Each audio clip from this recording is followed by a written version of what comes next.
Hello guys, welcome back to another part of romantic artist.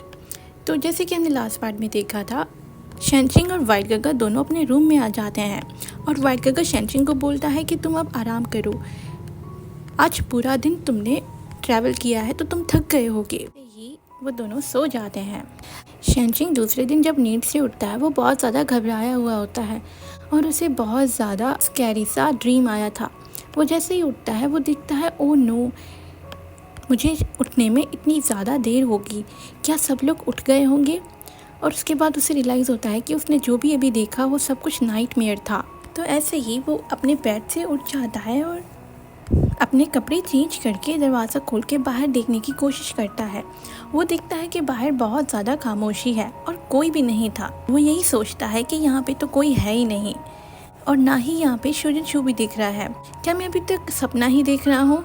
इतने में जब वो बाहर आता है वो देखता है पीछे से शुजनशु आ गया था और शुजनशु से बोलता है, तुम वहाँ पे क्यों खड़े हो? तो शुजनशु को देख के शेनचिंग भाग के आके टाइटली शुजनशु को हग कर लेता है। वो बोलता है, आई एम ग्लैड कि तुम यहाँ पे हो। जब मैं उठा मैंने इतना बुरा सपना देखा था और मैं अपने रूम से निकला तो यहाँ पे भी कोई नहीं था। मैं बहुत ज़्यादा डर गया था। वो चीज़ देखने के बाद वाइट गगा शेनचिंग को बोलता है, आई एम सो सॉरी। मैं जब उठा मैंने देखा कि तुम सो रहे थे तो मैं तुम्हें डिस्टर्ब नहीं करना चाह रहा था, इसलिए मैं खुद चुपचाप बाहर चला गया रनिंग करने के लिए। और बाकी सारे घर वाले मेरे ग्रैंडफादर के घर सुबह चले गए थे। आज न्यू ईयर की सेलिब्रेशन है ना, और मैंने आंट जैंग को भी भेज दिया है अपने घर। तो वो चीज़ सुनने के बाद शेनचिंग बोलता है, क्या तुम नहीं जाने वाले अपने ग्रैंड पेरेंट्स के घर? ऐसे उनको बुरा तो नहीं लगेगा? तो वाइट गगा बोलता है, नहीं, इट डज़न्ट मैटर कि मैं जाऊँ या ना जाऊँ, वो वैसे भी बहुत ज़्यादा खुश हैं और मैं तुम्हारे साथ बहुत खुश हूँ और वैसे भी उनके साथ एक बार मैं मिल चुका हूँ और वैसे भी मेरा यही प्लान था कि मैं तुम्हारे साथ न्यू ईयर अकेले में सेलिब्रेट करना चाहता हूँ। और उसके बाद वो जल्दी से शेनचिंग का हाथ पकड़ता है और उसे बोलता है, चलो जल्दी से अपना ब्रेकफास्ट कर लो, उसके बाद हम सुपरमार्केट चलेंगे, मुझे कुछ चीज़ें लेनी हैं। आज रात हम अच्छा सा डिनर करेंगे क्योंकि आज न्यू ईयर ईव है ना। तो वो चीज़ सुनने के बाद शेनचिंग बोलता है, हाँ। और वो मन ही में सोचता है कि टू बी ऑनेस्ट मैं बहुत ज़्यादा रिलीव हूँ कि आज मुझे शुजनशु के पेरेंट्स को फेस नहीं करना पड़ेगा। और ऐसे ही उन दोनों का ब्रेकफास्ट हो जाता है और वो दोनों घर से बाहर आ जाते हैं। वो जैसे ही बाहर आते हैं शुजनशु देखता है कि शेनचिंग इतना ज़्यादा खुश है और वहीं सडनली स्नो भी स्टार्ट हो जाती है। स्नो को देख के तो शेनचिंग बहुत खुश हो जाता है और चीख के बोलता है, वाओ शुजनशु, देखो स्नो स्टार्ट हो गई है। तो शुजनशु बोलता है, क्या तुमने लास्ट ईयर स्नो नहीं देखी थी? तुम इतने ज़्यादा एक्साइटेड कैसे हो सकते हो? तो शेनचिंग बोलता है, ये एक्साइटिंग है क्योंकि देखो तो सही स्नो कितनी ज़्यादा ब्यूटीफुल है। भले ही तुम कितनी बार इसे देखो, पर जब जब मैं देखता हूँ मुझे हर दफ़ा सी ही एक्साइटमेंट हो जाती है। तो वो चीज़ सुनने के बाद शेनचिंग को शुजनशु थोड़ा टीज़ करता है। वो उसे बोलता है, अच्छा सच में? तो क्या तुम वैसे ही हर दफ़ा एक्साइटेड होते हो जब तुम मेरा हैंडसम सा फेस देखते हो? तो वो चीज़ सुनने के बाद शेनचिंग जज्बाती होकर बोलता है, ऑफ कोर्स, तुम हर एक दिन बहुत ज़्यादा अच्छे होते जाते हो और तुम स्नो से भी ज़्यादा प्यारे हो। तो उसी टाइम वाइट गगा बोलता है, मैं तो तुम्हारे साथ मजाक कर रहा था पर तुम मेरा ही मजाक उड़ा रहे हो, ये तो गलत बात है। इसी बात पे वो देखता है कि शेनचिंग का फेस थोड़ा रेड हो गया, यानी उसे गुस्सा आ रहा है।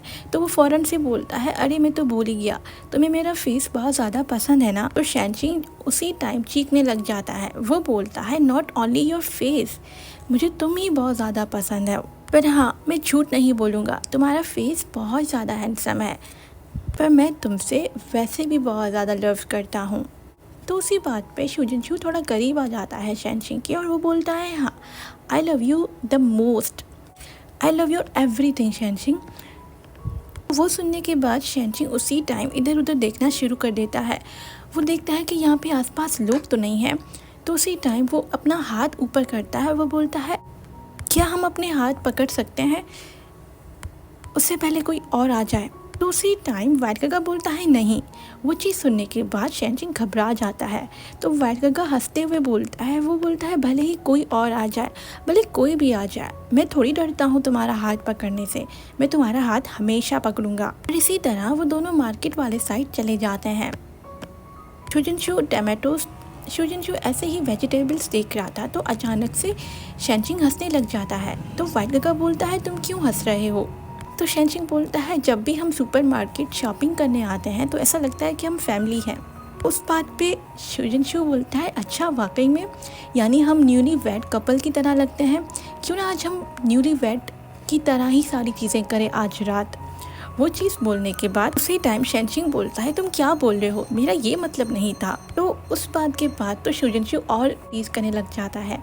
वो उसे बोलता है हम क्यों नहीं कर सकते, जबकि सारे लोग बाहर फायर क्रैकर्स और अपनी अपनी पार्टीज़ में बिज़ी होंगे, हम अपने घर पे अंदर सब कुछ। उससे पहले वो कुछ और बोले, शेनचिंग वाइट काका के मुंह पे हाथ रख देता है और वो बोलता है स्टॉप इट। और वैसे भी यहाँ पे कोई भी फायरवर्क्स और फायर क्रैकर्स अलाउ ही नहीं है सिटी के अंदर। वैसे ही दोनों की शॉपिंग कंप्लीट हो जाती है और वो बाहर आ जाते हैं। शेनचिंग बोलता है आज तो हमने बहुत सारी चीज़ें ले ली हैं।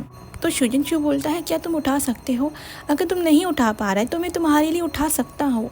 अगर हम कार लेके आते यहाँ पे तो हम ट्रैफिक में स्टक हो जाते और हमें काफ़ी देर लग जाती। तो शेनचिंग बोलता है इट्स ओके, वैसे भी कुछ ही टाइम की बात है, घर वैसे भी बहुत ज़्यादा नज़दीकी है।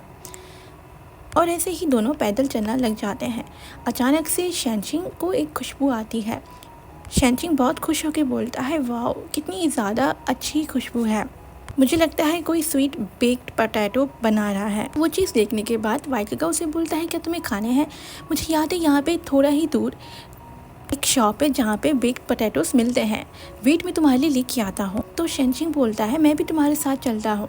तो वाइट काका बोलता है नहीं, इतना ज़्यादा कन्वीनियंट नहीं है कि तुम इतनी सारी चीज़ें लेके मेरे साथ चलो, तुम बस यही सारी चीज़ें यहाँ पे रखो ग्राउंड पे और मेरा वेट करो, मैं जल्दी से पोटैटोस लेके आ जाता हूँ। और ऐसे ही शेनचिंग अपनी सारी चीज़ें ज़मीन पे रख देता है और वाइट काका निकल जाता है बेक्ड पोटैटोस लेने।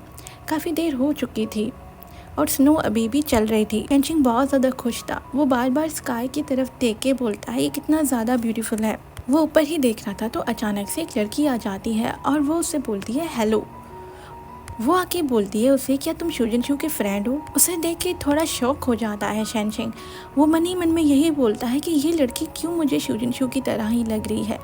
जिस तरह मैंने शूजिनशू को फर्स्ट टाइम देखा था मुझे लगा था कि कोई स्नोमैन आके सामने आ गया है, और उसी तरह ये भी मुझे फीलिंग आ रही है अभी भी। शेनचिंग कोई जवाब नहीं देता तो वो लड़की उसे बोलती है क्या तुम उसके फ्रेंड नहीं हो?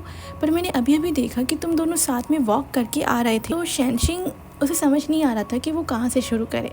वो बोलता है हम दोस्त नहीं हैं, पर उसके बाद वो बोलता है मैं कैसे बताऊँ तुम्हें? तो वो लड़की बोलती है अच्छा क्या तुम फिर दोनों लवर्स हो? ग्रेट, बहुत खुश हूँ, शूजिनशू के पास इतना अडोरेबल लवर है। वो चीज़ सुनने के बाद शेनचिंग बहुत शाय हो जाता है और वो समझ नहीं आ रहा था कि वो क्या बोले।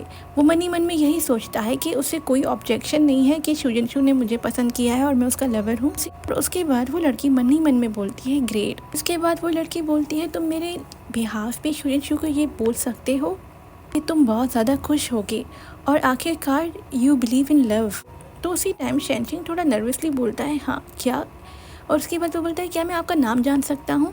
पर वो लड़की वहाँ से चली जाती है बस स्माइल करके, ना ही कोई जवाब देती है शेनचिंग के बात का। शेनचिंग ये देख सकता था कि वो लड़की बहुत ज़्यादा सैड लग रही थी। और ऐसे ही शेनचिंग फिर से खड़ा हो जाता है अपनी सोचों में और शूजिनशू का वेट करने लग जाता है।